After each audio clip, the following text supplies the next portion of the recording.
नमस्कार आप सभी लोगों को। स्वागत है आप सभी का समृद्धि आईएएस के यूट्यूब चैनल पर। और आज हमारा चूंकि शनिवार का दिन है, तो शनिवार को हम करंट अफेयर्स पे आप लोगों से वादा किए हैं कि हम करंट वीकली जो करंट अफेयर्स है उस पे हम चर्चा परिचर्चा करेंगे। पिछला मेरा शनिवार को वीडियो गया ही था, वो एक दिन लेट हो गया था, लेकिन आज नहीं हुआ, आज समय पे जाएगा। और चलिए आज जो है हम वो 24 सितंबर से लेकर के 30 सितंबर के बीच की जो भी महत्वपूर्ण घटनाएं हैं हम उनके बारे में चर्चा करेंगे। आइए अपना टॉपिक देखते हैं। देखिए, जो सबसे पहले हम चर्चा करेंगे 19वें एशियन गेम्स के बारे में। आप सभी लोग जान रहे हैं कि एशियन गेम्स हो रहा है, तो उसकी चर्चा करेंगे। फिर देश का पहला सेमीकंडक्टर संयंत्र स्थापित हुआ है, हम इसकी भी जानकारी लेंगे। साथ ही क्या रूस को संयुक्त राष्ट्र की सुरक्षा परिषद से हटाया जा रहा है, ये बहुत ही चर्चित न्यूज थी इधर कि क्या रूस को यहाँ से हटाया जा रहा है, क्योंकि व्लादिमीर जेलेंस्की जो है यूक्रेन के प्रेसिडेंट, वो डिमांड कर रहे हैं। तो क्या वाकई में हटाया जा रहा है, हम इसकी चर्चा करेंगे। फिर मोटो जीपी भारत 2023 की चर्चा करेंगे। साथ ही C-29 5295 विमान जो है वो बहुत ही महत्वपूर्ण विमान है, हम उसके बारे में जानकारी लेंगे। फिर भारत ड्रोन शक्ति प्रदर्शनी का आयोजन हुआ है, हम इसकी भी जानकारी लेंगे। साथ ही साथ देश में पहली बार ग्रीन हाइड्रोजन से बस चलाई गई है, तो ये भी अपने आप में एक महत्वपूर्ण घटना है, हम इसकी भी जानकारी लेंगे। फिर दादा साहब फाल्के पुरस्कार, जो कि हमेशा परीक्षाओं में आता ही रहता है, तो दादा साहब फाल्के पुरस्कार अभी हाल ही में दिया गया है, तो हम उसके बारे में जानेंगे। फिर टाइम हायर एजुकेशन पत्रिका द्वारा जारी वैश्विक विश्वविद्यालय की जो रैंकिंग है उसके बारे में हम अध्ययन करेंगे, जानेंगे। फिर स्मार्ट सिटी कॉन्क्लेव जो है, जो 2023 है, उसमें प्रमुख शहरों का, प्रमुख राज्य का क्या रैंकिंग है उसकी चर्चा करेंगे, बहुत ही महत्वपूर्ण टॉपिक है। और फिर एक लास्ट में एक दुखद घटना भी हमारे इस हफ्ते हुई, जो हमारे कृषि क्रांति के जनक थे हमारे देश के, डॉक्टर एम एस स्वामीनाथन जी का, उनका निधन हो गया है। तो उनके बारे में भी जो महत्वपूर्ण घटनाएं हैं उनसे, उनके जीवन से संबंधित, उन्हें कौन से पुरस्कार मिले हैं, तो सारी चीजों का हम अध्ययन करेंगे।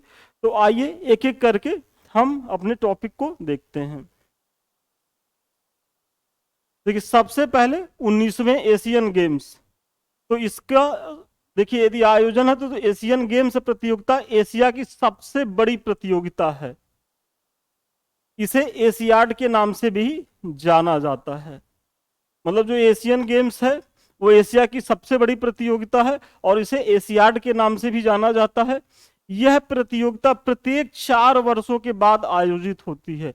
ये बहुत ही महत्वपूर्ण फैक्ट है कि ये जो है कितने वर्षों के बाद आयोजित होती है, तो 4 वर्षों के बाद आयोजित होती है, जिसका आयोजन एशिया ओलंपिक परिषद करती है। ये भी आपसे पूछा जा सकता है कि ये जो 4 वर्ष के बाद एशियन गेम्स का आयोजन होता है, तो उसका आयोजन कौन कराता है, तो उसका आयोजन एशिया ओलंपिक परिषद कराती है। इसका आदर्श वाक्य क्या है, एवर ऑनवर्ड है, ये आपको ध्यान रखना है। और इसका जो प्रतीक चिन्ह है वो उगता हुआ सूरज, जैसे ये फ्लेम है सूरज का, यही इसका प्रतीक चिन्ह है, तो ये फोटो देख लीजिएगा। और ये देखिए, ये हम बता रहे हैं एशियन गेम्स के बारे में, ये एशियन गेम्स का प्रतीक चिन्ह है, न कि जो अभी ये 19वां एशियन गेम्स जो हो रहा है, इस पे तो हम बाद में चर्चा करेंगे। तो ये थोड़ा सा इतिहास है एशियन गेम्स का, ये अभी हम बता रहे हैं और आगे भी इसी पे भी चर्चा करेंगे। देखिए, प्रथम एशियाई खेलों का आयोजन वर्ष 1991 में दिल्ली में किया गया था। मतलब जो ये 19वां एशियन गेम्स होंगझू जो चीन में 2022 में ये होना था, हो रहा है 23 में। ये देखिए, ये सेशन तो 22 का ही है, लेकिन कोविड की वजह से एक साल ये चूंकि लेट हुआ है, ये 23 में हो रहा है, लेकिन ये इसका आधिकारिक जो है वो 2022 ही है, तो इसका भी आपको ध्यान रखना है। तो ये जो 19वां है, लेकिन पहला कब हुआ था? तो पहले का आयोजन दिल्ली में हुआ था। कब हुआ था? 1951 में। फिर 9वें एशियाई खेलों का भी आयोजन, जो 9वां है, 1982 में जो हुआ था, दिल्ली में हुआ था।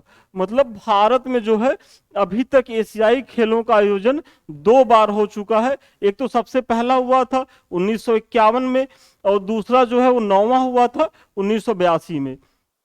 फिर जो है अब चूंकि 19वां जो है वो चीन में हो रहा है, तो बहुत बार पूछता है कि इसके पहले मतलब 18वां कहाँ हुआ था? तो जो 18वें एशियन गेम्स का आयोजन इंडोनेशिया के जकार्ता में 2018 में हुआ था। देखिए 2018 4/22, तो 22 ही है देखिए, लेकिन वो कोविड की वजह से जो मैंने बताया कि वो थोड़ा लेट हुआ है, तो इसका भी ध्यान रखना है। अब हम आते हैं अपने 19वें एशियन गेम्स में, जो अभी आयोजित हो रहा है चीन में। तो इसके बारे में थोड़ा सा देखते हैं। 19वां एशियन गेम्स चीन के हांगझू, ये शहर याद रखिएगा, में आयोजन। और इसका जो उद्घाटन किसने किया था? तो चीन के प्रेसिडेंट शी जिनपिंग द्वारा। मोटो क्या है इसका? जो 19वां एशियन गेम्स, इसका जो मोटो है वो हर्ट टू हर्ट है। इसका भी आप लोग ध्यान रखेंगे। और इसका जो आयोजन है वो 23 सितंबर से 8 अक्टूबर 2023 के बीच होगा। मतलब ये जो अभी चल रहा है, ये जो प्रतिस्पर्धा है, वो 23 सितंबर से तो शुरू हो गई है, लेकिन ये 8 जो है अक्टूबर तक चलेगा। इसीलिए आप लोग देख रहे होंगे कि पेपर में इसके बारे में अभी भी रोज कुछ कुछ जो घटनाएं हो रही हैं वो आ रहा है निकल करके। तो ये हो गया। और अगर जो हमारा जो 23वां एशियन गेम्स, अगर उसका शुभंकर आप लोग, सारी 19वां, तो शुभंकर देखेंगे तो chain Chen, Kong Kong, Lian lion, तीनों रोबोट का समूह है। तो इसका नाम आपको याद रखना है, Chen Chen, Kong Kong, Lian Lion. यही है जो तीनों रोबोट हैं, चेन चेन, कॉन्ग कॉन्ग और लियान लायन। तो यही इसका जो है वो शुभंकर है। देखिए फोटो तो देखे रहेंगे, तो परीक्षा में जब आप जाएंगे तो आपको याद आएगा। तो नाम भी, और ये देखिए ये पूछ सकता है कि ये कौन है, तो ये रोबोट के समूह हैं। अब चूंकि 19वां चीन में हो रहा है, तो अब अगला कब होगा? तो अगले 20वें एशियाई खेलों का आयोजन 2026 में होगा। कहाँ होगा? तो नागोया, जापान में। क्योंकि 22 का जो है वो चीन में हो रहा है, हांगझू में, तो 26 में जो होगा 4 साल के बाद, उसका आयोजन जापान में होगा। और पुनः 4 साल बाद, मतलब जो 21वां होगा वो 2030 में होगा। कहाँ होगा? दोहा के कतर में। तो ये एशियन गेम्स के बारे में, उसका इतिहास मैंने बताया है, और थोड़ा सा एशियन गेम्स का जो बेसिक है वो मैंने बताया है।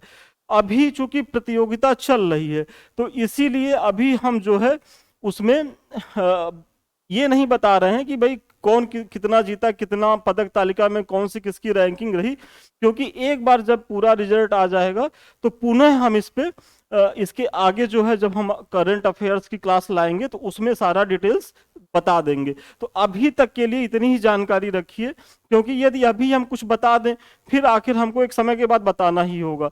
तो इसीलिए आप लोग घबराइए नहीं, ये आपका अधूरा टॉपिक है, लेकिन ये हमारी मजबूरी भी है कि हम इसको अभी पूरा कैसे बता दें जब हुआ ही नहीं है। तो जब पूरा होगा तो पुनः हम इसको आपके सामने पूरा क्लियर करेंगे, लेकिन अभी तक के लिए आप इतनी चीजों का ध्यान रखेंगे। तो चलिए, हमारा पहला टॉपिक खत्म हुआ।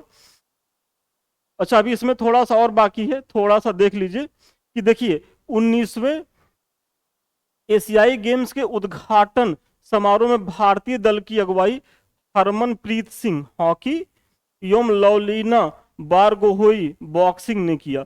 मतलब ये बहुत बार पूछता है, जब आप लोग परीक्षा देने जाते होंगे तो ये पूछता होगा कि उद्घाटन समारोह में भारतीय ध्वजवाहक कौन था।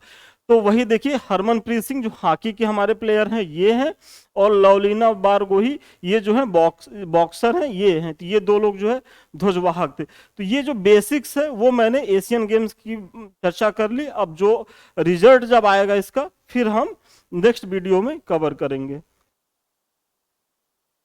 दूसरा हमारा जो महत्वपूर्ण है कि देश का पहला सेमीकंडक्टर संयंत्र ये जो है स्थापित हुआ है, सेमीकंडक्टर संयंत्र।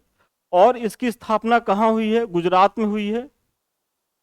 आप लोग स्थान ध्यान में रखेंगे। और अमेरिकी कंपनी माइक्रॉन के द्वारा, ये है अमेरिकी कंपनी माइक्रॉन, इसी के द्वारा जो है वो गुजरात में स्थापित की जा रही है। 22,540 करोड़, देखिए इसमें जो लागत है इसकी 22,540 करोड़ रुपए की इस परियोजना पर माइक्रॉन जो अमेरिकी कंपनी है, केंद्र सरकार एवं गुजरात सरकार मिलकर खर्च करेंगे। मतलब इसमें इस प्रोजेक्ट को लगाने में जो खर्चा हो रहा है उसमें माइक्रॉन कंपनी, केंद्र सरकार और गुजरात सरकार तीनों मिलकर के इसका आयोजन करेंगे, मतलब इस पे खर्च करेंगे।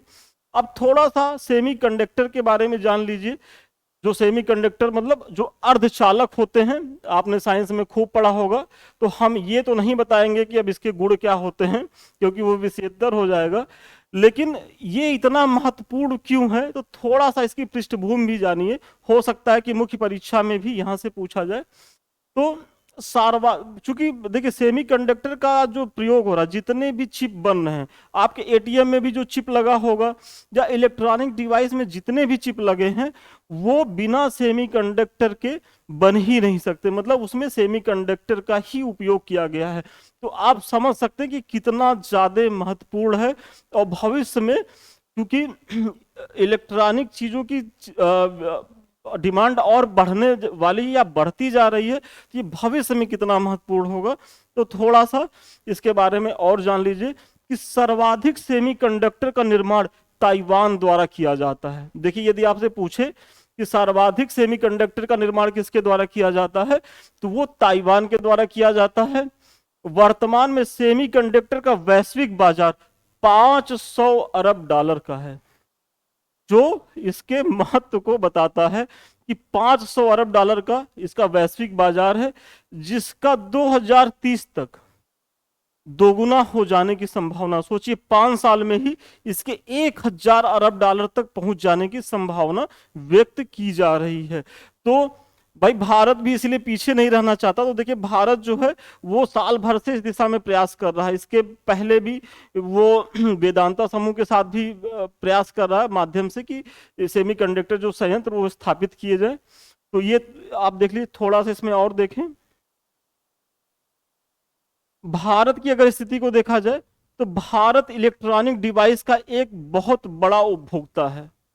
भाई आप सबसे बड़ी आबादी के देश हैं और अब लोगों के पास ठीक ठाक पैसा भी है ही है, तो सभी लोग जो है इलेक्ट्रॉनिक डिवाइस पे गतिविधियां और निर्भरता बढ़ती जा रही है। तो इसी वजह से भारत जो है वो इलेक्ट्रॉनिक डिवाइस का बहुत बड़ा उपभोक्ता है। पेट्रोल और सोने मतलब गोल्ड के बाद हम सबसे ज्यादा इलेक्ट्रॉनिक डिवाइस का ही आयात करते हैं। मतलब जो हमारे आयात में सबसे बड़ी मद है पेट्रोल, उसके बाद जो है गोल्ड है, सोना, तीसरा जो मद है वो इलेक्ट्रॉनिक डिवाइस का ही है। तो आप समझ सकते हैं कि सेमीकंडक्टर भारत के लिए कितना उपयोगी है। बीबीसी की एक रिपोर्ट बीबीसी की एक रिपोर्ट के अनुसार फरवरी 2022 से अप्रैल 2022 के बीच भारत ने 1,20,000 करोड़ रुपए से ज्यादा के सेमीकंडक्टर का आयात किया था। अब सोच लीजिए कि कितना बड़ा जो है आयात भारत द्वारा किया गया। तो ये थोड़ा सा हम पीछे अतीत का भी चीजें थोड़ा सा बता दिए ताकि आप सेमीकंडक्टर को अगर मुख्य परीक्षा में भी आए तो आप यहां से कर सकने में सफल रहें। चलिए अब आगे देखते हैं। तीसरा हमारा टॉपिक है कि क्या रूस को संयुक्त राष्ट्र के सुरक्षा परिषद से हटाया जा रहा है। ये सुर्खियों में इसलिए इधर रहा क्योंकि व्लादिमीर जेलेंस्की जो यूक्रेन के राष्ट्रपति हैं, आप सभी जान रहे होंगे कि रसिया और यूक्रेन के बीच युद्ध हो रहा है और उसमें जो है नुकसान तो खैर दोनों पक्षों का हो रहा है, लेकिन यूक्रेन चूंकि छोटा देश है तो उसे बहुत ज्यादा हानि उठानी पड़ रही है। तो उनके राष्ट्रपति की ये डिमांड थी कि क्यों न जो है रूस को संयुक्त राष्ट्र के सुरक्षा परिषद से ही जो 5 स्थायी सदस्य हैं उससे उनको हटा दिया जाए, ये ऐसा डिमांड कर रहे हैं। लेकिन क्या ये संभव है, क्या ऐसा हो सकता है, तो हम उसी पे आइए चर्चा करते हैं। यूक्रेन के राष्ट्रपति व्लादिमीर जेलेंस्की ने सुरक्षा परिषद से रूस के वीटो पावर समाप्त करने की मांग की है। सुरक्षा परिषद के 5 स्थायी सदस्य हैं। देखिए 5 अस्थायी सदस्य कौन से हैं? Russia, United States, Britain, China, France, ये जो है 5 अस्थायी सदस्य हैं और जिनके पास वीटो पावर है। इसमें रूस, अमेरिका, फ्रांस, ब्रिटेन, चीन शामिल ही वही है। तो यही जो वीटो पावर है, इसी को वो कह रहे हैं कि रूस से छीन लिया जाए। वीटो पावर की क्षमताएं, भाई ये वीटो पावर इतना महत्वपूर्ण क्यों है? क्यों रसिया, वो यूक्रेन के प्रेसिडेंट चाह रहे हैं कि रूस से ये पावर ले लिया जाए? तो वीटो पावर संपन्न देश संयुक्त राष्ट्र सुरक्षा परिषद में किसी भी कार्रवाई को रोक सकते हैं। अब इसमें क्या है कि यूक्रेन अगर कुछ संयुक्त राष्ट्र सुरक्षा परिषद में कुछ लाना भी चाहे तो क्या वो रूस के खिलाफ वो प्रस्ताव पारित हो सकता है? नहीं हो सकता है। होगा क्या कि रूस जो है उस पर वीटो पावर लगा देगा। जैसे बहुत से मुद्दे पर, हमारा जो पाकिस्तान से जो मुद्दा है, आप देखते होंगे जब हम आतंकवादियों को कुछ प्रमुख जो आतंकवादी, उनको आतंकवादी की श्रेणी में वैश्विक स्तर पर डालने का प्रयास करते हैं तो चाइना द्वारा उस पर जो है वीटो लगा दिया जाता है। तो यहाँ तो रूस अपनी रक्षा खुद ही करेगा। भाई अगर हमारे खिलाफ ही कोई करेगा तो हम वीटो पावर का उपयोग करेंगे। तो वही हाल यहाँ रूस कर रहा है। इस वीटो शक्ति ने ही रूस को संयुक्त राष्ट्र से निष्कासित होने से रोके रखा है। देखिए जो रूस की इधर की गतिविधियां हैं वो बहुत ही आक्रामक रही हैं, लेकिन चूंकि ये वीटो पावर ही एक ऐसी शक्ति है कि सारे देश चाह करके भी, जो प्रमुख पश्चिमी देश हैं और जो उस पर सहमत भी बन जाए, लेकिन चूंकि वीटो पावर है तो उसी वजह से रूस जो है वो बाहर नहीं हो रहा है। सुरक्षा परिषद संयुक्त राष्ट्र की एक ऐसी संस्था है जिसके पास बाध्यकारी अंतरराष्ट्रीय कानून बनाने की शक्ति भी है। अब सोचिए कि ये कितना महत्वपूर्ण है कि जो सुरक्षा परिषद है वो एक ऐसी संस्था है जिसके पास बाध्यकारी अंतरराष्ट्रीय कानून बना सकती है। और उसमें कौन शामिल है? तो उसमें रूस भी शामिल है। फिर जांच के दायरे से बाहर संयुक्त राष्ट्र के चार्टर ने, मतलब ये जो देश हैं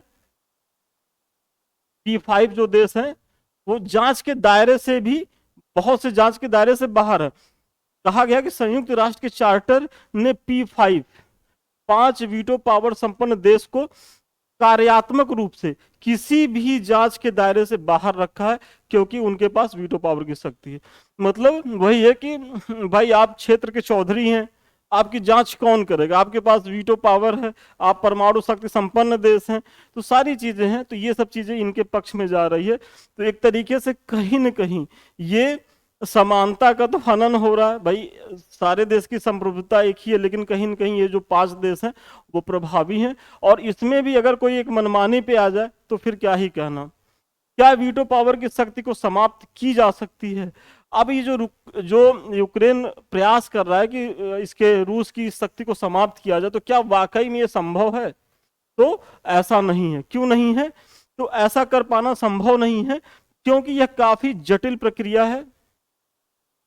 P5 मतलब 5 वीटो पावर संपन्न देश जो हैं ने ही यह सुनिश्चित किया था कि ऐसे किसी संशोधन को लागू करते समय उनमें से प्रत्येक की सहमति आवश्यक होगी। मतलब ये जो 5 देश उस समय जब ये व्यवस्था बन रही थी, तो जो 5 वीटो पावर संपन्न देश थे, इन लोगों ने ये उस समय एक ऐसा प्रावधान बनाया था कि अगर कुछ भी होगा, कोई भी संशोधन लागू करना है, तो उसमें प्रत्येक की सहमति आवश्यक है।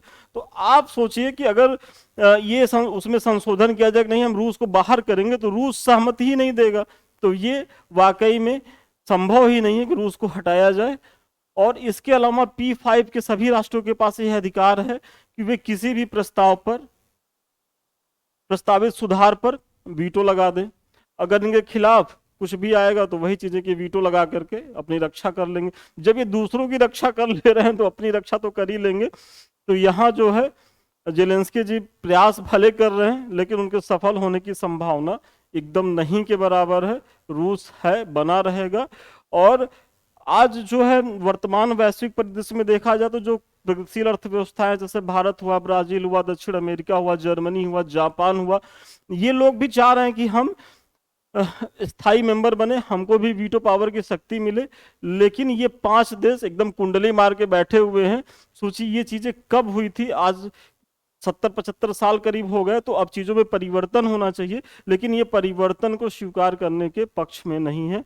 और सारा मामला जो है अधिकार को लेकर के है, कोई अपने अधिकारों को कम नहीं होने देना चाहता। तो वही चीजें हैं। अब देखिए आगे इसमें क्या होता है, ये तो भविष्य के गर्त में है। चलिए ये टॉपिक यहीं तक था। अब हमारा जो चौथा टॉपिक है वो देखिए, मोटो जीपी भारत 2023। ये एक प्रतियोगिता थी, ग्रैंड प्रिक्स मोटो जीपी भारत, और बुद्ध अंतरराष्ट्रीय सर्किट ग्रेटर नोएडा में आयोजित हुई है। मोटो जीपी 2023 में विजेता कौन थे? मार्को बेजेकी। ये नाम याद रखिएगा, चूंकि ये भारत में हुआ है और उत्तर प्रदेश के बच्चों के लिए तो ये बहुत ही महत्वपूर्ण है, क्योंकि इसके फाइनल दिन तो खुद सीएम साहब भी आए थे, योगी जी देखने आए थे। और इसमें जो विजेता थे वो मार्को बेजेकी हैं। इनकी टीम क्या है? Mooney PR46। ये भी बहुत महत्वपूर्ण है, इसको भी आप लोग देखिएगा, टीम पूछ सकता है। और ये किस देश के हैं?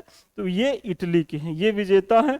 और अगर सेकंड नंबर पे, मतलब अगर उप विजेता की बात की जाए, दूसरा स्थान किसका था? तो ये है जॉर्ज मार्टिन। जॉर्ज मार्टिन इस प्रतियोगिता में दूसरे स्थान पर रहे। इनकी टीम है प्राइमा मैक। इनकी जो टीम है वो प्राइमा मैक है। और ये किस देश के हैं? स्पेन के। ये बहुत ही महत्वपूर्ण फैक्ट है, और खासकर उत्तर प्रदेश के बच्चों के लिए, वो कोई भी परीक्षा देने जा रहे हैं तो इसको जरूर ध्यान से देखें, इसका स्क्रीनशॉट भी ले ले। ये बहुत संभावना है कि आपसे पूछा जाए, विजेता के बारे में पूछा जाए और उनकी टीम या देश के बारे में पूछा जाए, या हो सकता है थोड़ा सा और अपर लेवल पे जाए तो वो उप विजेता को भी पूछ ले। तो चलिए, इसलिए मैंने उप विजेता को भी बता दिया। आइए अगले टॉपिक को देखते हैं। हमारा जो अगला टॉपिक है वो C295 विमान है। ये इसका फोटो है, C295 विमान। और ये बहुत ही जो है महत्वपूर्ण विमान है, और इसकी कुछ बहुत खास विशेषताएं हैं, और ये अभी इस हफ्ते बहुत सुर्खियों में भी रहा। तो थोड़ा सा इस विमान के बारे में जान लीजिए। C295 विमान स्पेन से आया, मतलब ये स्पेन के द्वारा दिया गया है भारत को। लेकिन मेक इन इंडिया प्रोग्राम के तहत टाटा एडवांस कंपनी द्वारा 40 विमानों का निर्माण गुजरात के बड़ोदरा में किया जाएगा। मतलब पहला तो स्पेन से आया है, लेकिन 40 और विमानों का निर्माण मेक इन इंडिया प्रोग्राम के तहत कहाँ किया जाएगा? तो गुजरात के बड़ोदरा में किया जाएगा। तो ये पहला महत्वपूर्ण पॉइंट हो गया। दूसरा है कि ये जो विमान है एक सामरिक परिवहन विमान है। सामरिक परिवहन विमान है जिसे सैन्य कर्मियों और कार्गो की आवाजाही के लिए तैयार किया गया है। मतलब ये एक तरीके से फाइटर प्लेन नहीं है। देखिए, ये फाइटर आपको दिख भी नहीं रहा होगा, फाइटर प्लेन तो दूसरी तरीके से होते हैं। ये कार्गो मतलब विमान है, और सैन्य कर्मियों के आवागमन को ले जाने के लिए जिम्मेदार है, और ये बहुत ही महत्वपूर्ण कार्य करेगा इस क्षेत्र में। यह विमान हर तरह की हवाई पट्टी पर उतरने की काबिलियत रखता है। ये बहुत ही महत्वपूर्ण है इस विमान के बारे में कि हर तरह की हवाई पट्टी पर उतरने की काबिलियत रखता है। क्योंकि आप सभी जानते हैं कि जो भारी विमान होते हैं और खास तौर पे जो कार्गो विमान होते हैं, उनके लिए बहुत बड़ा रनवे चाहिए होता है, क्योंकि वो आकार में बड़े होते हैं, उनमें ज्यादा सामान होता है। तो लेकिन इस विमान की खासियत क्या है कि इसे बहुत छोटे हवाई पट्टी पर भी उतारा जा सकता है। और विमान में देखिए, विमान में ऑटो रिवर्स क्षमता भी है, जो 12 मीटर चौड़े रनवे पर 180 डिग्री मुड़ने में सक्षम है। मतलब ये इसमें जो है ऑटो रिवर्स की क्षमता है। और अगर 12 मीटर का भी जो है वो रनवे है तो उसमें वो 180 डिग्री घूम सकता है। तो ये सोचिए कि कितनी इसमें कुशलता है। तो ये बहुत ही महत्वपूर्ण पॉइंट है इस विमान के बारे में। फिर यह मात्र 320 मीटर ट्रैक पर टेक ऑफ कर सकता है। मतलब 320 मीटर का अगर ट्रैक है, सोचिए अगर आपका रनवे 320 मीटर का भी हो तो ये वहां से उड़ सकता है। और लैंड करने के लिए 670 मीटर का रनवे चाहिए। मतलब अगर इसको उतारना हो तो 670, मतलब जहां रनवे 2-2 किलोमीटर तक के होते हैं, 1.5 किलोमीटर 2 किलोमीटर तक के होते हैं, तो ये 670 मीटर की ही रनवे पर उतर सकता है। यह 480 किलोमीटर प्रति घंटे की रफ्तार से लगातार 11 घंटे उड़ान भर सकता है। मतलब इसकी जो स्पीड है 480 किलोमीटर प्रति घंटा, और लगातार यह जो है 11 घंटे उड़ान भर सकता है। तो ये इसका बहुत ही महत्वपूर्ण इसको बना रहा है। इसका प्रयोग सैनिकों एवं साजो सामान को तेजी से पहुंचाने एवं आपदा प्रबंधन में किया जा सकता है। अब इतनी खूबियों से आप समझ सकते होंगे कि जो हमारा जो बॉर्डर एरिया है, जहां युद्ध की संभावना यहाँ से कभी कभी ऐसी स्थिति बन जाती है, तो वहाँ साजो सामान, सैन्य उपकरण सैनिकों को पहुंचाने के लिए ये विमान कितना उपयोगी है, क्योंकि वहाँ बहुत एडवांस एयरपोर्ट नहीं होते, छोटी छोटी हवाई पट्टियां होती हैं और ये वहां उतर सकता है।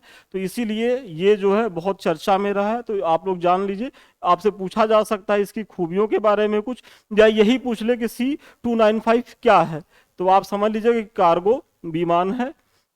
चलिए अगला टॉपिक देखते हैं आप लोगों को, जो हमारा छठा है, भारत ड्रोन शक्ति प्रदर्शनी 2023।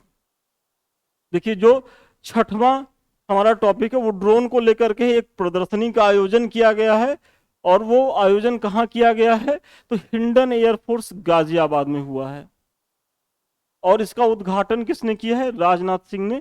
तो ये भी बहुत महत्वपूर्ण है, और खास तौर पे यूपी पीसीएस जो कमीशन के बच्चे हैं, या पेट में, या जो भी एग्जाम दे रहे हैं यूपी से संबंधित, तो वहां से ये पूछा जा सकता है कि ये जो ड्रोन प्रदर्शनी है कहाँ से हुई। तो इंडियन एयरफोर्स जो बेस है वो गाजियाबाद, और उद्घाटन जो है रक्षा मंत्री द्वारा। और इसमें जो है ड्रोनों की जो है प्रदर्शनी की गई है, इनकी क्षमता को परखा गया है। और ये इसका जो आयोजन है 25 से 26 सितंबर 2023 को एयरफोर्स स्टेशन हिंडन उत्तर प्रदेश। तो देखिए फोटो को भी देखते रहिए, क्योंकि बहुत सी चीजें हो सकता है कि यहाँ से मिस हो जाए, आपके दिमाग में फोटो ही रह जाए। तो परीक्षा हाल में तो आपको करके आने की मतलब जरूरत है, वो फोटो से आप समझ के कर लीजिए, चाहे यहाँ से कर लीजिए। तो फोटो भी देखते रहिएगा आप लोग। सातवां जो हमारा टॉपिक है, देश में पहली बार ग्रीन हाइड्रोजन से चली बस। देखिए जब भी कभी पूछे कि देश में पहली बार, तो जो पहली बार चीजें होती है ना वो बहुत ही महत्वपूर्ण होती हैं, और उसके मतलब परीक्षा में पूछे जाने की प्रबल संभावना होती है। और चूंकि हाइड्रोजन को लेकर के जैसे ग्रीन हाइड्रोजन मिशन भी भारत सरकार चला रही है, तो अब हाइड्रोजन से बसें चलाने का प्रयास किया गया है इसमें, तो वो बहुत ही महत्वपूर्ण हो जाता है। तो थोड़ा सा इसके बारे में जान लीजिए। देखिए ये एक सुंदर सी बस है, देखिए कितनी बड़ी बस है और कितनी आधुनिक है, और ये चलेगी किससे, तो ग्रीन हाइड्रोजन, मतलब हाइड्रोजन से इसको चलाया जाएगा, ग्रीन हाइड्रोजन से। पेट्रोलियम एवं प्राकृतिक गैस मंत्री हरदीप सिंह पुरी द्वारा दिल्ली में इन बसों को हरी झंडी दिखाकर रवाना किया गया। देखिए आपको यहां से पूछ सकता है कि इसको किसने जो है वो हरी झंडी दिखाया, तो हरदीप सिंह पुरी द्वारा। कहाँ दिखाया गया, तो दिल्ली में इंडिया गेट के पास, ये याद रखना है। अगले कुछ हफ्तों में 15 बसें चलाई जाएंगी। अभी जो है ये प्रयोगात्मक तौर पर 15 बसों का संचालन किया जाएगा। कहाँ किया जाएगा, तो दिल्ली में ही किया जाएगा। टाटा मोटर्स की तरफ से 4 वर्षों के शोध एवं अनुसंधान से तैयार इन बसों को इंडियन ऑयल कारपोरेशन संचालित करेगी। बहुत ही महत्वपूर्ण फैक्ट है कि टाटा मोटर्स की तरफ से 4 वर्षों के शोध एवं अनुसंधान से तैयार, मतलब इस बस को तैयार किसने किया है, तो टाटा मोटर्स ने किया है। आपको ऐसे दे देगा कि लीलैंड ने किया है, महिंद्रा ने किया है, टाटा ने, तो इसका ध्यान रखना है कि इसको तैयार किया है टाटा मोटर्स ने। और इसको संचालित कौन करेगा, तो इंडियन ऑयल कारपोरेशन, IOC। ये भी बहुत ही महत्वपूर्ण फैक्ट है, तो इसका भी ध्यान रखना है। चूंकि जनवरी 2023 में केंद्र सरकार ने ग्रीन हाइड्रोजन मिशन की घोषणा की थी। देखिए मैंने अभी स्टार्टिंग बताया था कि भाई केंद्र सरकार जो है वो स्वच्छ ऊर्जा की तरफ बढ़ रही है, तो उसमें जो है हाइड्रोजन से बेहतर ऊर्जा क्या हो सकता है, या उससे बेहतर ऊर्जा तो फिर सौर ऊर्जा ही हो सकता है। तो वही इसमें कहा जा रहा है कि घोषणा की थी। अतः केंद्र सरकार ने हाल ही में 169 शहरों में, 169 शहरों में 10,000 इलेक्ट्रॉनिक बसें चलाने के लिए PM ई बस योजना लॉन्च की है। मतलब जो है वो डीजल पेट्रोल पे अपनी निर्भरता कम करने के लिए केंद्र सरकार जो है इसके पहले भी प्रयास कर रही थी कि 169 शहरों में 10,000 इलेक्ट्रिक बसें चलाने के लिए एक पीएम ई बस, पीएम मतलब ई से इलेक्ट्रॉनिक हो गया, पीएम इलेक्ट्रॉनिक बस सेवा योजना लॉन्च भी की थी। लेकिन क्या है कि इस योजना में भी कुछ समस्याएं हैं, जो इलेक्ट्रिक व्हीकल है उसमें भी कुछ समस्याएं हैं, किंतु इलेक्ट्रॉनिक बसों की कुछ सीमाएं भी हैं, जैसे बैटरी आपूर्ति एक बड़ी चुनौती है भाई, इसकी जो बैटरी आपूर्ति है वो एक बड़ी चुनौती है। फिर इसकी चार्जिंग की भी समस्या है। दूसरी है, साथ ही इन बैटरियों के निर्माण एवं निस्तारण से भी पर्यावरण के नुकसान को लेकर बहस जारी है। देखिए आज क्या है कि आज हम ईवी की तरफ भाग तो रहे हैं, बढ़ तो रहे हैं, सरकारें प्रमोट तो कर रही हैं, लेकिन चूंकि यहाँ जो बैटरियों का जो निर्माण हो रहा है, तो कुछ पर्यावरणविद, कुछ साइंटिस्टों का ये मानना है कि इससे भी हम व्यापक स्तर पर जो है वो वायु प्रदूषण कर रहे हैं, वायु या जो भी प्रदूषण पर्यावरण को नुकसान पहुंच ही रहा है। तो कहीं न कहीं जो है इनको भी नियंत्रित करने का प्रयास है, तो इससे बेहतर विकल्पों की खोज की जाए। तो इससे बेहतर विकल्प चूंकि मैंने पहले बताया, तो सौर ऊर्जा हो सकता है या फिर हाइड्रोजन मिशन। तो वही है कि हाइड्रोजन को प्रयास इसीलिए बढ़ाया जा रहा है कि भाई यदि ये सफल हो जा रहा है तो हम ईवी से भी 2 कदम आगे बढ़ जाएंगे और ज्यादा नीट एंड क्लीन एनर्जी की तरफ। अतः ये बसें देश दुनिया के लिए बेहद उपयोगी साबित हो सकती हैं, क्योंकि जो ईवी की समस्याएं हैं ये सब वो इन हाइड्रोजन से संचालित बसों के लिए नहीं है, तो वो एक महत्वपूर्ण विकल्प हो सकती हैं भारतीय परिवहन के लिए और वैश्विक परिवहन के लिए। तो ये इसलिए थोड़ा सा महत्वपूर्ण है, मैंने बता दिया। और थोड़ा सा हम विस्तार से बता दे रहे हैं। देखिए इसका कभी आप सोचिए कि पीटी के लिए तो आपके लिए बेहद उपयोगी है ही है, साथ ही साथ थोड़ा सा मुख्य परीक्षा को भी आप ध्यान में रख के चलिए, क्योंकि पीटी और मुख्य परीक्षा की तैयारी जो है वो बटी नहीं होती है। आप कोई टॉपिक यदि पढ़ रहे हैं तो वहीं अगर थोड़ा सा मुख्य परीक्षा थोड़ा डिटेल से पढ़ लें तो आपके मुख्य परीक्षा में भी काम आ जाएगा। अब देखिए इसी टॉपिक में हमने ग्रीन हाइड्रोजन के बारे में बताया, फिर इलेक्ट्रिक बसों के बारे में बताया, और उसमें समस्याएं क्या है बैटरियों को लेकर के, तो वो सारी चीजें आप पॉइंट जो है अपने मुख्य परीक्षा के भी उत्तर में कर सकते हैं। तो थोड़ा सा यदि क्लास लंबा जा रहा है तो घबराइए नहीं, ये बहुत ही हेल्पफुल क्लास है आपके प्रीलिम्स और मेंस सभी के लिए। चलिए, दादा साहब फाल्के पुरस्कार, ये हमारा जो 8वां टॉपिक है, दादा साहब फाल्के पुरस्कार 53वां। ये याद रखिएगा, कमीशन में तो यही पूछ लेता है कि यदि वहीदा रहमान जी को दिया गया तो कौन सा जो है वो था। तो 53वां दादा साहब फाल्के पुरस्कार वहीदा रहमान जी को दिया गया। ये देखिए वहीदा रहमान जी हैं, और इनकी बहुत ही महत्वपूर्ण मूवी है देव आनंद जी के साथ। आप लोग कमेंट बॉक्स में बताइएगा, मेरी फेवरेट मूवी रही है, मैंने कई बार देखा है। आप लोग भी बताएं कमेंट बॉक्स करके, कमेंट बॉक्स में जरूर कमेंट करके बताइएगा। जबकि 52वां पुरस्कार 52वां जो है वो आशा पारेख को मिला था। मतलब देखिए कंफ्यूज नहीं होना, यदि 53वां पूछे जो 2023 में अभी मिला है तो वो मिला है वहीदा रहमान जी को। अगर 52 के बारे में पूछे, क्योंकि आयोग कभी कभी एक स्टेप पीछे भी पूछ लेता है, तो इसलिए मैंने इनका भी नाम लिख दिया, आशा पारेख को मिला था, ये भी आपको ध्यान रखना है।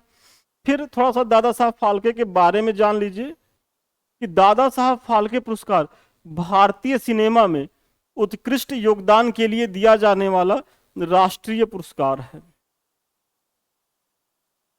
जिसे दादा साहब फाल्के की स्मृति में वर्ष 1969 से दिया जा रहा है। मतलब इस पुरस्कार को कब से दिया जा रहा है, तो 1969 से। किसकी स्मृति में? दादा साहब फाल्के जो हैं उनकी स्मृति में दिया जा रहा है। इनाम राशि क्या है? एक स्वर्ण कमल है और 10 लाख रुपए है। मतलब और एक साथ में साल भी प्रदान की जाती है। तो 3 चीजें प्रदान की जाती हैं, एक सॉल, एक स्वर्ण कमल और तीसरा 10 लाख रुपया। तो ये भी ध्यान रखिएगा, हो सकता है ये भी पूछ ले, 1-2 बार पूछा भी है। तो ये है। फिर थोड़ा सा और आगे इसमें देखिए, दादा साहब फाल्के पुरस्कार को पहली बार 1969 में, क्योंकि ये प्रारंभ भी इसी समय इसी वर्ष हुआ था, देविका रानी को दिया गया था। अभिनेत्री थी देविका रानी, मतलब पहली जो है अभिनेत्री और पहला पुरस्कार एक महिला को दिया गया था 1969 में। 17वां राष्ट्रीय फिल्म पुरस्कार था, जो मतलब उस समय तक 17वां राष्ट्रीय फिल्म पुरस्कार जो था वो हो चुका था। उसी में जो है पहला दादा साहब फाल्के पुरस्कार दिया गया था देविका रानी को। 54 वर्षों के इतिहास में, थोड़ा सा ये भी जान लीजिए कि 54 वर्षों के इतिहास में अभी तक इस पुरस्कार के लिए सिर्फ 8 महिलाओं को चुना गया है। देखिए, शुरुआत तो हमने भले ही महिला से किया, शुरुआत हमारी भले महिला से हुई, लेकिन तब से लेकर के 54 वर्षों के इतिहास में अभी तक हम 8 महिलाओं को ही दे पाए हैं ये पुरस्कार। और आप इनका नाम देख लीजिए, बोर्ड पे दिया गया है।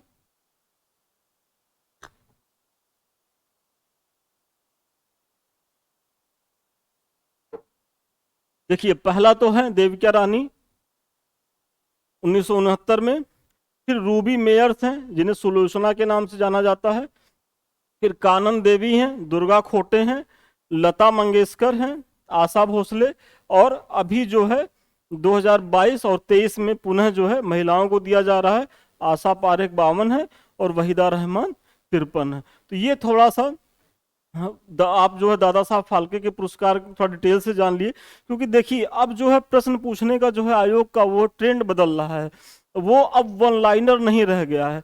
तो हो सकता है कि ये तो पूछे कि किसे मिला, और थोड़ा सा ये पूछ सकता है कि अभी तक कितनी महिलाओं को मिला, या ये पूछ सकता है कि कब मिला, किस वर्ष से दिया जा रहा है पहला पुरस्कार किसे दिया गया। तो ये सारी चीजें इसीलिए थोड़ा सा हम डिटेल से बता दे रहे हैं, ताकि कहीं से भी यहाँ से अगर प्रश्न बने तो आप करने में सक्षम रहिए। चलिए अगला देखते हैं हम लोग। हमारा जो 9वां टॉपिक है, टाइम्स हायर एजुकेशन पत्रिका द्वारा जारी वैश्विक विश्वविद्यालय रैंकिंग। जो यूनिवर्सिटी रैंकिंग जारी करती है टाइम्स पत्रिका, तो उसने अभी जारी की है। और इसमें जो सबसे पहला स्थान मिला है वो ब्रिटेन की ऑक्सफोर्ड यूनिवर्सिटी को। ये नाम याद रखिएगा, ये टाइम्स हायर है, ये याद रखिएगा, क्योंकि और भी संस्थाएं जो है वो रैंकिंग जारी करते, तो आपको कंफ्यूज नहीं होना है। टाइम हायर्स द्वारा ब्रिटेन की ऑक्सफोर्ड यूनिवर्सिटी को दुनिया के शीर्ष विद्यालयों की सूची में पहले स्थान पर रखा गया है। तो ये एक महत्वपूर्ण फैक्ट है। सेकंड पे भी पूछ सकता है, तो सेकंड पे है स्टैनफोर्ड यूनिवर्सिटी यूएसए का जो है, और मैसाचुसेट्स इंस्टीट्यूट ऑफ टेक्नोलॉजी, जो जिसे एमआईटी भी कहते हैं, वो भी यूएसए का है। तो इसे तीसरा स्थान मिला है। तो ये आपको क्रम याद रखना है। अब पहला से काम नहीं चलेगा, थोड़ा सा और गहराई में पढ़िए, और दूसरा तीसरा भी आप लोग देख लीजिए। अगर भारत की स्थिति की बात की जाए, ये तो वैश्विक स्तर पे हो गया भाई, ब्रिटेन अमेरिका के जो है टॉप थर्ड में है। अगर भारत की स्थिति को देखा जाए तो भारत के 91 विश्वविद्यालय 91 विश्वविद्यालयों को इस बार टाइम्स वर्ल्ड रैंकिंग में जगह प्राप्त हुआ है, जबकि पिछली बार 75 थी। ये बहुत ही महत्वपूर्ण पॉइंट है। ये पूछ सकता है, ऐसे दे देगा कि इस बार जो कितने विश्वविद्यालयों को टाइम्स वर्ल्ड रैंकिंग में जगह मिला है, तो भारत के 91 विश्वविद्यालयों को इसमें जगह मिला है। जबकि पिछले बार, ये चूंकि ये प्रतिवर्ष जारी होता है, तो पिछले वर्ष अगर देखा जाए तो केवल 75 ही विश्वविद्यालय थे। तो इसका ध्यान रखना है। सूची में जगह बनाने वाले विश्वविद्यालयों की संख्या के मामले में भारत की रैंक अब 4 हो गई है। मतलब वैश्विक स्तर पर जो है भारत की रैंक 4 हो गई है। पिछले वर्ष से 6ठे स्थान पे था, क्योंकि हम 6ठे स्थान पे इसलिए थे कि हमारे जो विश्वविद्यालय हैं वो 75 ही थे। इस बार जो हमारी रैंकिंग 4 हो गई है, क्योंकि हमारे 91 विश्वविद्यालय टाइम्स वर्ल्ड रैंकिंग में जगह बनाने में सफल रहे। तो ये भारत की शिक्षा व्यवस्था में प्रगति को दिखा रहा है, और ये उत्साहजनक रैंकिंग है। फिर Indian institute of science IISc Bengaluru इस बार शीर्ष स्थान प्राप्त किया भारत के संदर्भ में। आपसे ये भी पूछ सकता है कि टाइम्स जो हायर एजुकेशन की जो पत्रिका द्वारा रिपोर्ट है, वो भारत की सबसे शीर्ष एजुकेशन संस्थान कौन सा है, विश्वविद्यालय कौन सा है, तो Indian institute of science IISc Bengaluru है। बहुत ही महत्वपूर्ण है।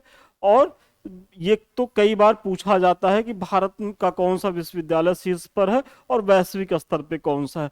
तो वैश्विक स्तर पर तो ऑक्सफोर्ड है, और यहाँ जो है IISc बेंगलुरु है। तो ये आप ध्यान से देख लीजिएगा।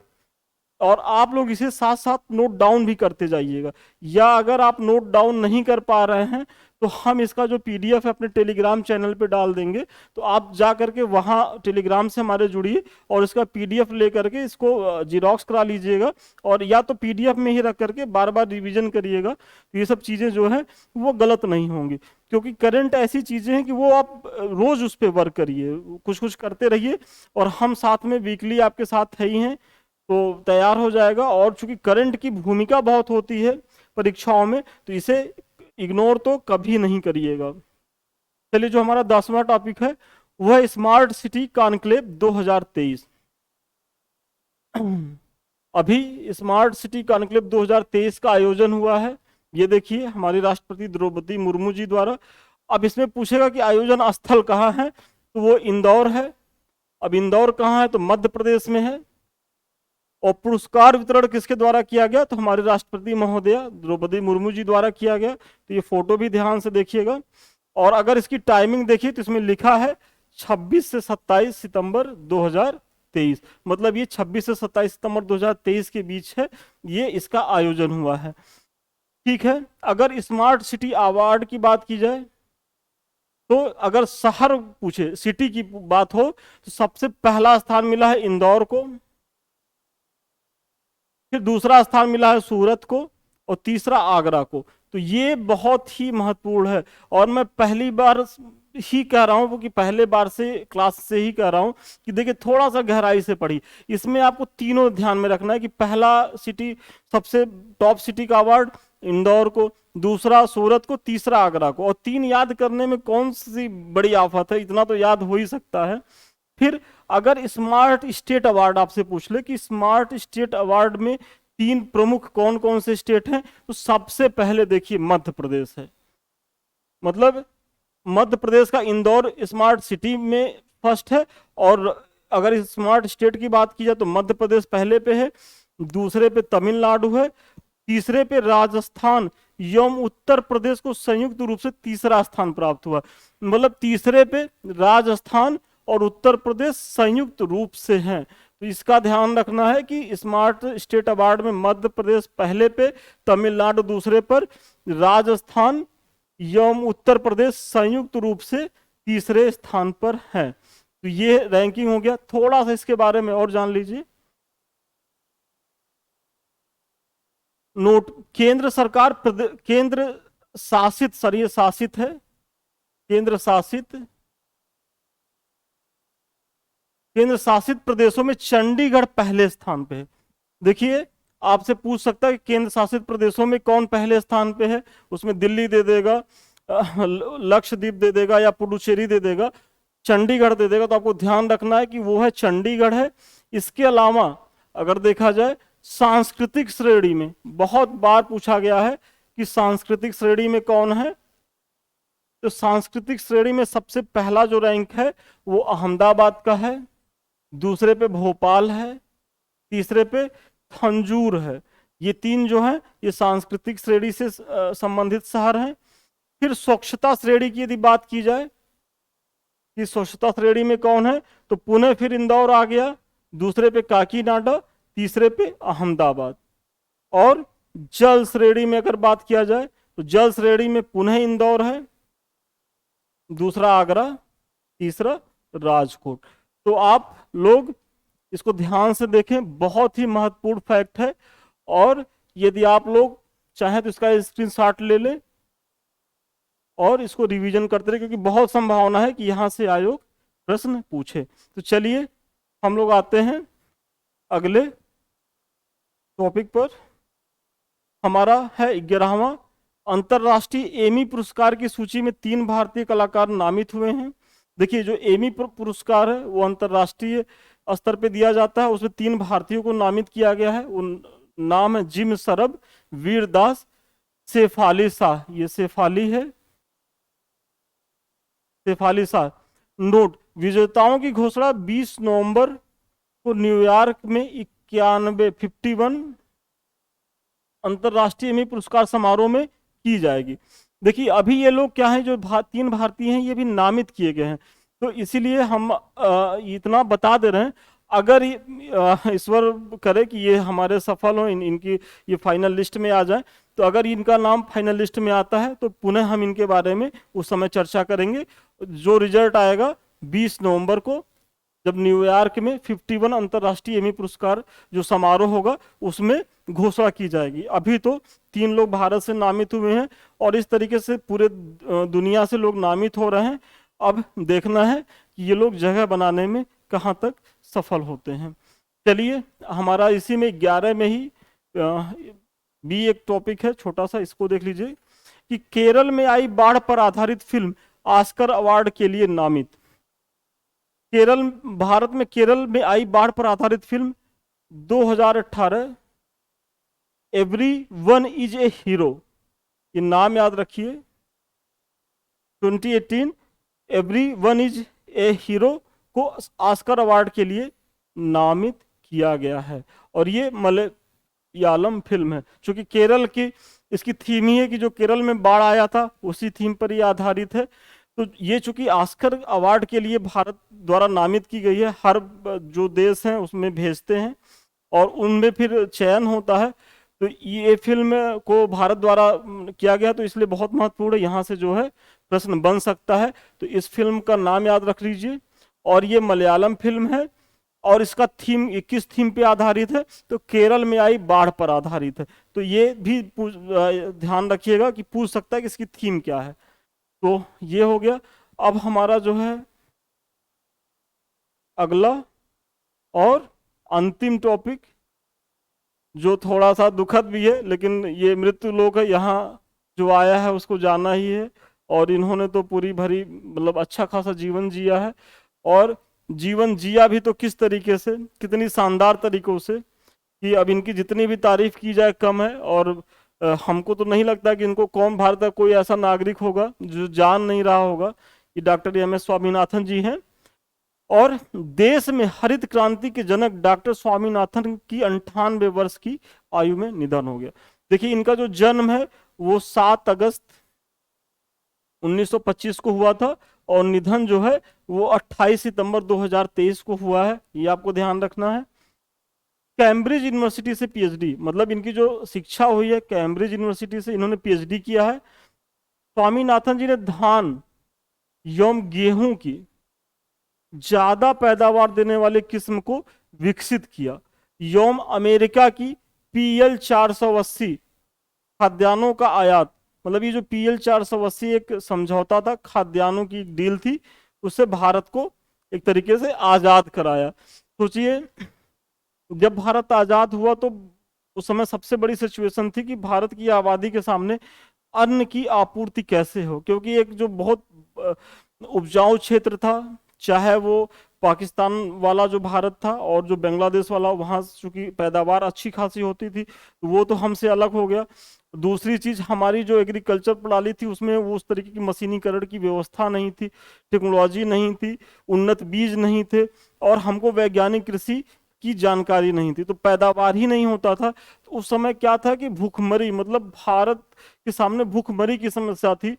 और आप देखेंगे कि जब लाल बहादुर शास्त्री जी आते हैं, उन्होंने नारा दिया जय जवान जय किसान का, तो किसान को उन्होंने आह्वान किया कि आप जो है प्रोडक्शन बढ़ाइए, आप जो है पेट भरने के लिए ज्यादा परिश्रम कीजिए, और उन्होंने सिर्फ किसानों की जय घोष का नारा दिया।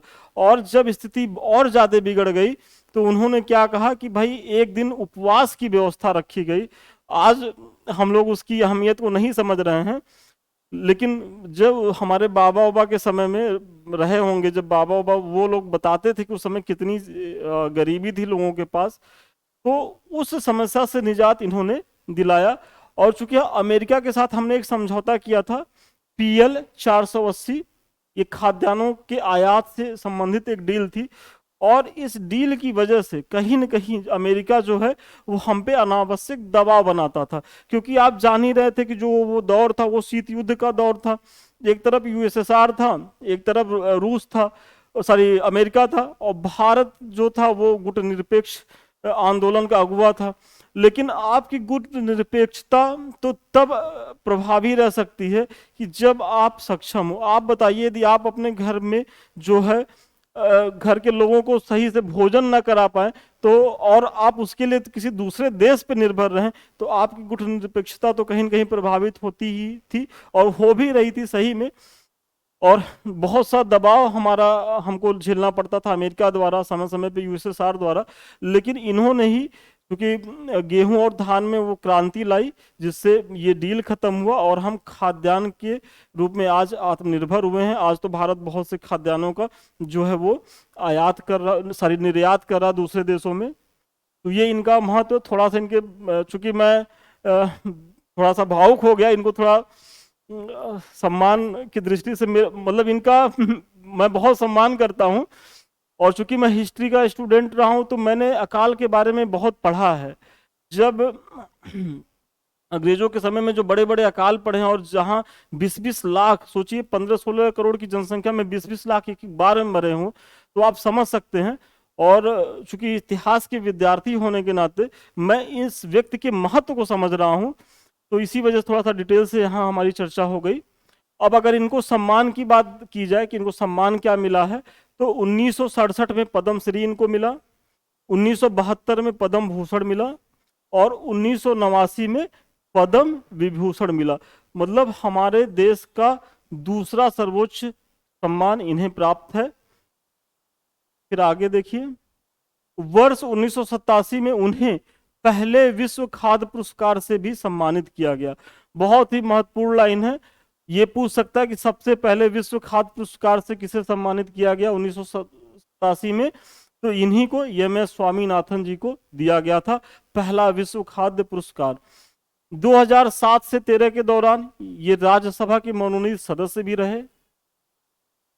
मतलब आप सभी जानते हैं कि राज्यसभा में कुछ सांसद जो है वो राष्ट्रपति के द्वारा मनोनीत किए जाते हैं, वो अपने उत्कृष्ट सेवा के कारण। तो इनकी चूंकि सेवा बहुत ही उत्कृष्ट थी, तो 2007 से 13 के ये समय याद रखिएगा कि इस समय ये राज्यसभा के सदस्य रहे। वर्ष 2004 में भारत सरकार ने इनकी अध्यक्षता में राष्ट्रीय कृषक आयोग का गठन भी किया था। बहुत ही महत्वपूर्ण है कि 2004 में इन्हीं की अध्यक्षता में भारत सरकार ने राष्ट्रीय कृषक आयोग का गठन किया, जिसमें उन्होंने किसानों को उत्पादन की समेकित कीमत के ऊपर 50% मुनाफा देने की बात कही। मतलब ये जो किसान आयोग का गठन हुआ था, इसकी जो सिफारिश थी, इसमें एम.एस. स्वामीनाथन ने कहा था कि किसानों की जो लागत है, उस लागत पे 50% का अतिरिक्त लाभ जोड़ करके उनको दिया जाए। और 2020-21 के दौरान हुए कृषक आंदोलन में यह किसानों की प्रमुख मांग भी थी। इसीलिए जब आप उस समय का न्यूज़पेपर या न्यूज़ में डिबेट सुन रहे होंगे, तो वहाँ जो कृषक नेता थे या जो किसानों की एक बहुत बड़ी मांग थी, वो क्या मांग कर रहे थे कि हमको जो है स्वामीनाथन आयोग की जो रिपोर्ट है उसे आप लागू करें। तो रिपोर्ट में ये बहुत ही महत्वपूर्ण चीज़ें इन्होंने मेंशन करी थी। हालांकि सरकार उसको जो है लागू नहीं कर सकी है किन्हीं कारणों से। तो ये इनके ऊपर महत्वपूर्ण फैक्ट्स थे जिनको जानना चाहिए, और बहुत संभावना है यहाँ से प्रश्न बनने की। देखिए, चलिए आज का जो हमारा करंट का टॉपिक था, मतलब 24 से 30 सितंबर तक जो भी महत्वपूर्ण सुर्खियां थी वो हो गई हैं, और आपने देखा ही होगा कि कितने व्यवस्थित तरीके से मैंने कराया है। ये हमारा पिछला करंट का जो क्लास थी 16 से 23 सितंबर तक। तो अगर यदि आप लोगों ने नहीं देखा होगा तो हमारे प्लेलिस्ट में पड़ा है, हमारे टेलीग्राम चैनल पे भी जाके पड़ा है, इसको आप लोग देख लीजिए। और जो है बहुत ही अच्छा है, और आप लोगों ने काफ़ी, चूंकि मेरा पहला वीडियो था लेकिन आप लोगों ने बहुत सहयोग दिया, उसको काफ़ी लोगों ने देखा भी है। तो आप लोग इसको जाके देख लें और आगे फिर कुछ देख लें आप लोग। देखिए, ये हमारे समृद्धि आईएएस का जो है वो टेलीग्राम का चैनल है, और अभी मैंने जो पढ़ाया है उसका जो है आपको पीडीएफ हमारे इसी टेलीग्राम के चैनल पे मिल जाएगा, तो आप लोग इससे जुड़िए। और साथ ही साथ आप लोगों को ये भी पता होगा कि हम मेंस का और पीटी का भी प्रोग्राम चला रहे हैं। तो यदि आपको हमारे उन सब प्रोग्रामों से भी जुड़ना है तो आप टेलीग्राम पे हमारे जाइए, तो वहाँ आपको सारी चीज़ें मिल जाएंगी। आप आंसर राइटिंग भी कर सकते हैं। और ये हमारा यूट्यूब का चैनल है, इसे आप लोग लाइक करिए, सब्सक्राइब करिए, शेयर करिए। ये आप ही का चैनल है और इसे आप ही लोग के द्वारा आगे बढ़ना है, तो प्लीज़ इसे आगे बढ़ाएं। तो आज के लिए इतना ही। फिर हम अगले शनिवार को पुनः करंट अफेयर्स की जो भी घटनाएं रहेंगी वो लेकर के उपस्थित होंगे। तब तक के लिए धन्यवाद। Thank you.